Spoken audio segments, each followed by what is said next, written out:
Bom dia a todos. Vamos fazer mais um react do Professor Rock. Vamos lá, o título é Por que os Estados Unidos se tornou o maior país do mundo? Vamos lá. Umas guerras que ninguém nem tá guerreando no quintal dele, assim. Tem uns moleques de 6 anos brigando naquele quintal, e chega ele tem 14, ele chega lá e fala, mano, eu vou bater nesses moleques aqui, e aí deve falar que, porra, eu salvei vocês. A gente vai chegar nisso. A gente vai chegar nisso. Por que ele faz isso e por que talvez ele precise fazer isso em várias vezes, outras não. Tipo, não tem ninguém tentando invadir eles, né, entendeu? A guerra deles é uma parada pra lá. Essa é parte do sucesso dele. Eu quero trazer um elemento geopolítico do porquê que os Estados Unidos conseguiu criar essa união. A maioria dos outros países na história, quando eles tiveram conflitos internos, tipo uma guerra civil, ou brigas, ou tensões internas, o vizinho veio, interferiu e acentuou a discórdia para favorecer os interesses próprios. E nos Estados Unidos isso não aconteceu. Por quê? Simplesmente os Estados Unidos nasceu no maior território inexplorado, tecnicamente virgem, do hemisfério norte, de uma zona climática temperada. E esse território estava isolado de todos os outros. Não tinham vizinhos para interferir, manipular, causar problemas, ameaçar. Então, os Estados Unidos teve muito tempo para mergulhar nessas questões. Cresceu tranquilo. Vamos identificar os nossos valores, calma, né? Vamos identificar o que nós pensamos, vamos escrever essa Constituição direito, vamos nos unir. Aí quando eles brigam... Só uma questão, né? Eu sou contra o termo guerra civil para a guerra que aconteceu lá nos Estados Unidos, na década de 1860. Eu prefiro o termo guerra da secessão. Por quê?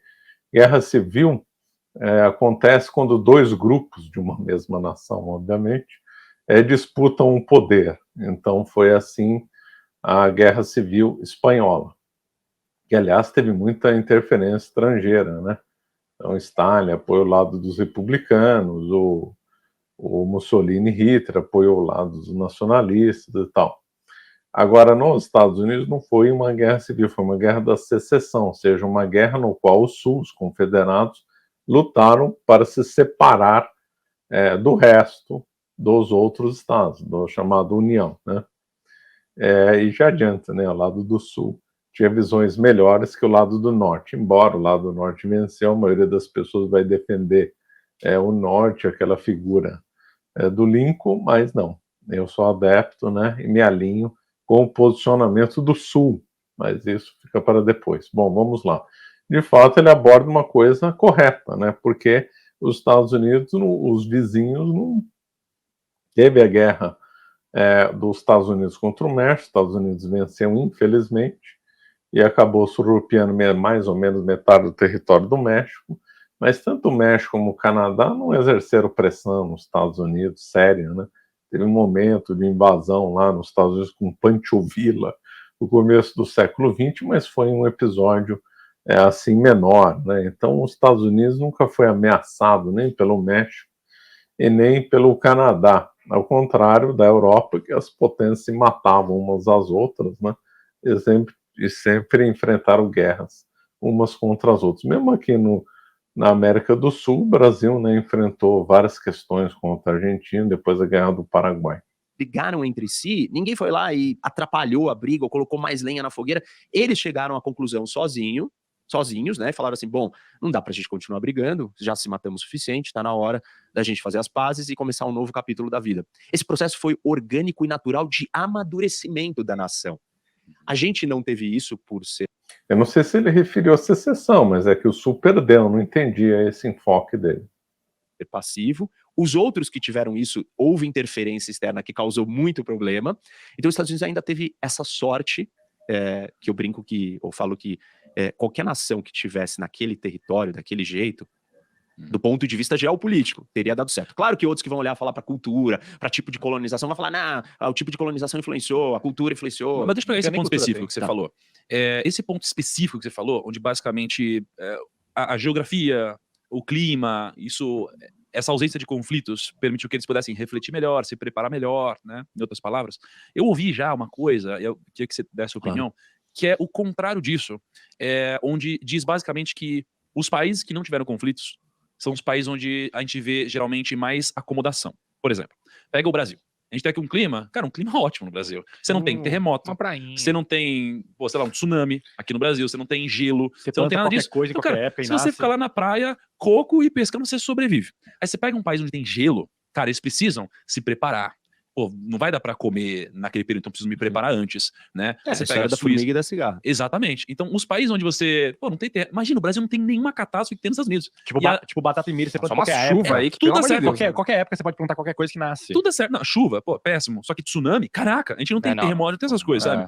E aí você pega esse país onde você tem mais porradaria, pô, Estados Unidos o tempo todo você tá lá, vem um aviso no seu celular que tem um terremoto, que vai ter um furacão, que vai passar. Chuva de esgoto Acontece forte. tudo, né? E aí eu ouvi já de que nos países onde você tem esse tipo de coisa, né, eles, pelo fato de terem se preparado mais, terem se obrigado para poder sobreviver, a se planejar mais, fazer tudo isso, eles acabaram sendo de fato mais prósperos. E hoje você pegar os países mais prósperos, eles geralmente têm um pouco mais de desafios, Com né, certeza. climáticos, etc. assim. Mas ó, ó o que eu falei a palavra temperado. Por exemplo, você já citou muito Essa coisa que o Primo Rico, né, comentou, isso eu escuto desde criança, né, uma coisa que vai passando, acho que já há longo tempo, né, que lugares que têm uma facilidade muito grande, as pessoas, então, não se preocupam em fazer determinados investimentos e tal, isso atrapalharia o desenvolvimento das nações. Isso aí parece ter um certo sentido, né, porque se a gente pegar, principalmente quando não tinha tanta tecnologia, né,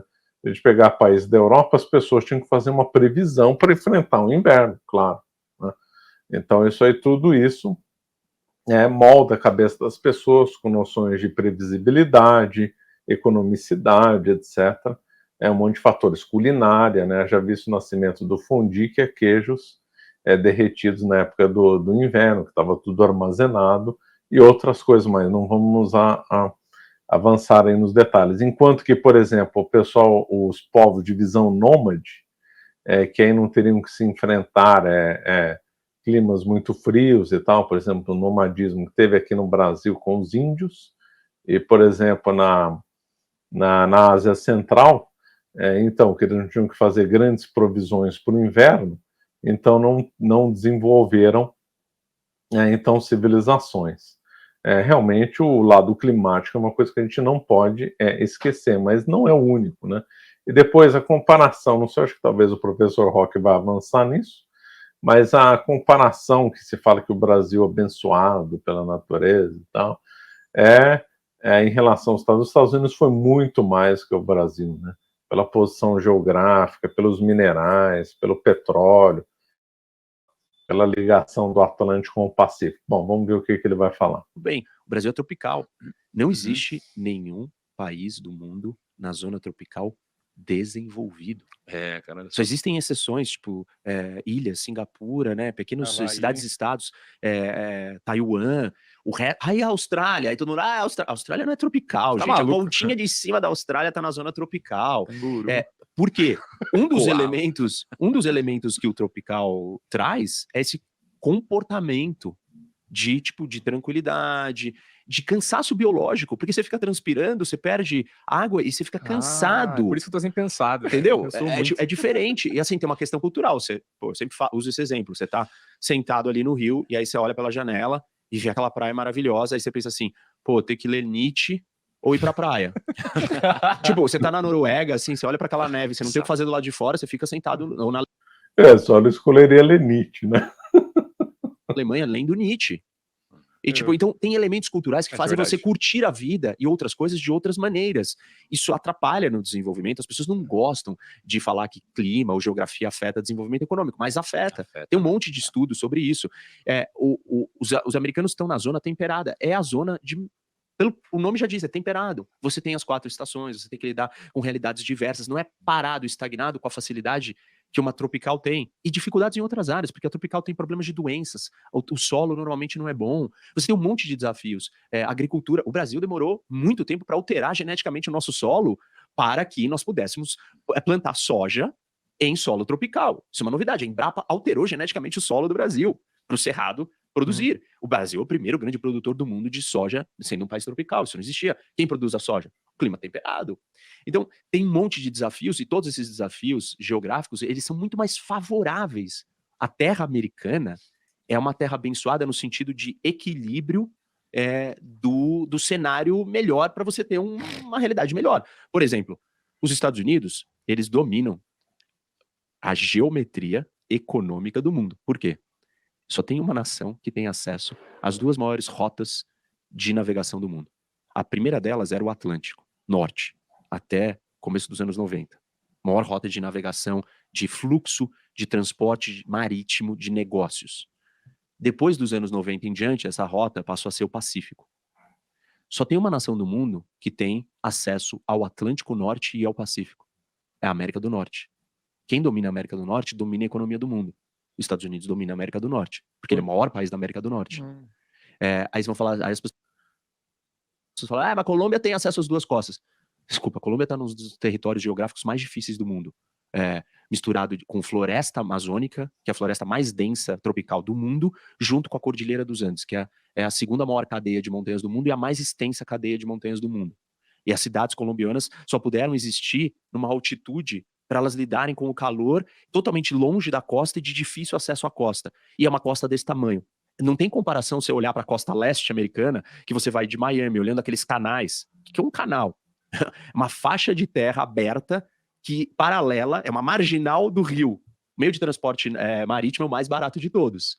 Se você não precisa construir estrada porque você já tem um canal ainda protegido do lado de um porto, de um lado de um oceano gigantesco, e aí você vai do outro lado, você tem a mesma coisa, gigantesca. Foda. Desculpa, assim, é um país continental com acesso a 2 costas. Isso Então, falou umas coisas interessantes aqui. Porque realmente as dificuldades aqui na América do Sul são maiores, do ponto de vista geográfico, maiores do que na América do Norte. Os Andes é um empecilho muito maior do que as montanhas rochosas. A maior montanha das Américas é a Aconcagua. Cruzar os Andes é muito mais difícil do que andar nas montanhas rochosas. E é um outro elemento interessante que, de fato, os espanhóis, salvo, lógico, sempre tem exceção, tem a necessidade de ter porto e tal, mas eles gostavam de fazer cidades nos planaltos, né? Também por questão de segurança, mas também clima, fugir da floresta tropical, das doenças tropicais. O povo acha que o ambiente tropical é uma maravilha. Hoje, com tecnologia, ficou muito mais fácil, mas antigamente, no tempo da colonização, muita gente morria aqui em ambiente tropical, né? Os relatos, por exemplo, dos primeiros colonizadores chegaram no Brasil, relatos de jesuítas, relato do Padre Anchieta, revela um terror aqui, que era esse clima tropical. Então, essa história aqui do Brasil abençoado, ter a natureza abençoada, realmente é um mito completo, de atravessar a floresta amazônica, chegar a explorar todo esse território aqui é muito difícil. Hoje a gente diz como uma coisa fácil por causa da tecnologia, porque muita coisa está pronta. Antigamente era tudo difícil. Enquanto a geografia dos Estados Unidos, que fez um avanço do leste em direção ao oeste, e aí por conectar esses 2 oceanos, então um território extremamente grande, né, facilitou demais. Haja visto o Mississippi, né? O Mississippi é um dos rios um dos maiores rios do mundo, navegável, e que tem em volta dele uma área gigantesca propícia para a agricultura, né? E os Estados Unidos comprou da França. Então lá tem os famosos belts, né? Corn Belt, Cotton Belt, etc. Então, e é o maior produtor de grãos do mundo e que escoava facilmente via Mississippi. Isso aqui é uma coisa única no mundo, né? O Brasil hoje é uma potência agrícola, mas veio muito tempo depois, e o grande local de produção agrícola no Brasil é o Centro-Oeste, né? Que aí pode escoar pelos afluentes do Amazonas, mas lá nos Estados Unidos essa rota era mais fácil, né? E aí quando conectou ao lado do Pacífico com o Atlântico, depois fez a ferrovia, aí então já começou essa foi uma das causas que os Estados Unidos é uma grande potência, né? A conexão dos 2 oceanos. Essa questão dos países tropicais não serem ricos realmente é um dado que precisaria ser mais estudado, porque na história, por exemplo, aqui na América, o lugar que foi mais rico chegou a ser o Caribe, né? Lugares como Jamaica, Barbados e Neves davam mais dinheiro para a Inglaterra do que as 13 colônias, né?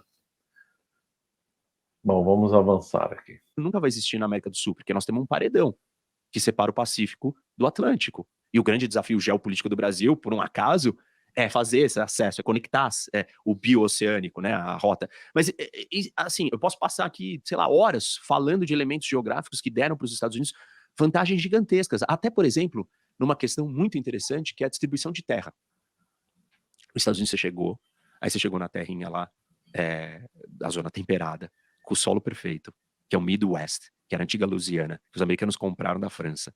E que essa foi a grande compra, foi aí que os Estados Unidos virou os Estados Unidos economicamente, porque ali está a riqueza econômica agrícola, é o centro de produção agrícola, sobreposto à terra mais fértil, arável, contígua, de maior tamanho do mundo, sobreposta a uma bacia gigante. As terras mais férteis do mundo estão na Ucrânia, né? O Chernozem. E, se não me engano, as segundas estão na Argentina, também um solo parecido com o Chernozem da Ucrânia.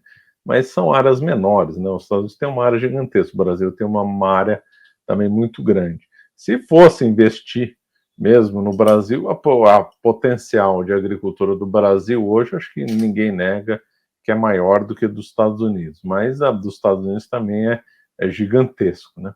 E uma outra coisa, não sei se ele vai falar, a riqueza mineral lá, né? O Brasil nunca teve petróleo em grande quantidade. Mais recentemente que andaram descobrindo, mas mesmo assim, não é assim um colosso. Os Estados Unidos é o maior produtor de petróleo do mundo atualmente. E o petróleo foi um dos responsáveis da riqueza, e o duo petróleo e carro foi uma combinação genial que fizeram, né? Fora também a presença de carvão e outros minerais, ajudaram muito os Estados Unidos a ser a potência que é. Então, o elemento geográfico não é o único, mas não pode ser descartado. Gigantesca hidrográfica, que é infraestrutura de transporte dada por Deus. Porque rio navegável, você não precisa construir, ele tá lá, foi dado. Você começou o jogo com aquilo, você começou o jogo de War, você já tem estrada, né, fluvial, você já tem a hidrovia. Então, o agricultor americano, ele chegava ali e ele começava a plantar. Aí, para vender, ele entrava no barquinho, descia o Mississippi, caía no Golfo do México e podia exportar para o mundo. Então, você, pequeno agricultor, conseguia se viabilizar. O pequeno agricultor chegava no Brasil, ele tinha que atravessar a Serra do Mar, tirar toda a mata, desmatar o lugar, construir uma estrada para atravessar aquele paredão para exportar o seu negócio. Ele sozinho não conseguia. Quem que conseguia? Grandes latifúndios. A distribuição de terra também tem um elemento geográfico. A concentração de terra aristocrática, ou oligopólio, ou menos oportunidade, também tem a ver com geografia. É lógico, era muito mais fácil coar produto nos Estados Unidos que no Brasil. Né? Pensando aqui em São Paulo, interior produtor de café, tinha que vencer a Serra do Mar, né? É um elemento, não é o único, repito, mas é um elemento muito forte. Então, dá para a gente explicar o nível de oportunidade de distribuição de riqueza inicial dos Estados Unidos pela facilidade de acesso, qualidade da terra, acesso do transporte, terra plana. Porque o Midwest, que é o centro agrícola, que é o começo de uma economia, é plano e fácil, e é o maior centro de produção agrícola do mundo até hoje. E isso é que começou a dar riqueza para você passar para os outros níveis econômicos. E você falou que o que mudou o paradigma dos Estados Unidos foi quando ele comprou a Louisiana, né? Eu fico pensando, ainda existe isso de negociar terras com outros países? Porque a gente ouviu tanto na história, né? Porrada, Imagina, você sai comprando tudo. Não, ninguém vende assim, porque Só a Rússia, né, que toma. Bom, essa venda da Louisiana, né, que na realidade fez a riqueza dos Estados Unidos, é uma história muito mal contada, né? Dá uma trama aí subterrânea aí, e na realidade foi uma traição à França, né? Porque deu um território muito rico e vendido com um preço muito barato, né? Bom, esses aqui foram comentários rápidos, né? Mas sim, a geografia realmente impactou fortemente o desenvolvimento nos Estados Unidos, a situação geográfica dele muito melhor que a do Brasil, mais próximo da Europa, com acesso depois para o Pacífico, né? E tudo conectado lá dentro, então não dá nem para comparar a geografia dos Estados Unidos com o Brasil. A geografia dos Estados Unidos é muito melhor do que a do Brasil. Aproveitando então para aqueles que querem saber mais sobre os Estados Unidos, temos o nosso curso que está em andamento ainda na Escola da Verdade Histórica, né? Então faça a sua inscrição na Escola da Verdade Histórica, saiba mais sobre a história dos Estados Unidos, também história universal, história da França, marxismo, temos aí um estudo como estudar, temos aí várias aulas de história com conteúdo, com bastante conteúdo. E também recomendamos o curso de inglês do Jonas Bressan, que é fundamental para compreender a história dos Estados Unidos, né? A maioria também de outros locais, porque a maioria dos livros é publicada em inglês. Então, se a pessoa não tem acesso à bibliografia na língua inglesa, vai ter muita dificuldade de progredir no estudo. Se a pessoa se interessa pelos Estados Unidos, é uma história interessante, uma história fundamental para se entender o mundo atualmente, só tem que saber inglês também para viagem, para o trabalho. Então, se inscreva na escola B-Way do Jonas Bressan, não perca mais tempo. Bom, ficamos por aqui, obrigado.